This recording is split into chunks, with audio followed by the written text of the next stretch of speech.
It's a problem affecting not just West Texas, but all across America.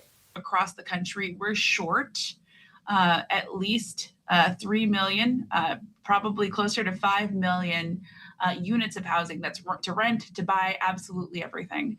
And so with a real shortage, there's going to be a real price increase. However, funding made possible by the Section 811 Project Rental Assistance for Persons with Disabilities program is hoping to reverse that. This one is very, very targeted money for folks that have disabilities, folks that have, are in need of supportive services, and for folks that are lower income. According to Valenzuela, people with disabilities have a lot more hidden costs to deal with that people don't exactly know about. Not having the same choices that everyone else has, not having the ability to pay for personally some of those things that might make their housing more accessible, or the landlord might not be able to do that.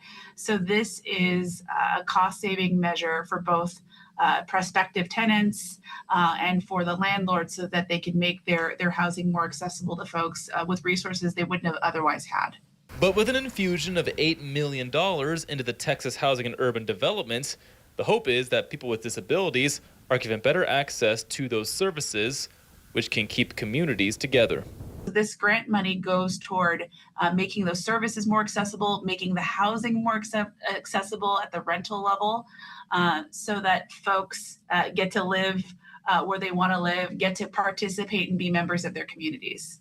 And yes, that does include Ector and Midland County, who are hoping to get their own slice of the pie. That's exactly the community that this sort of funding is intended for.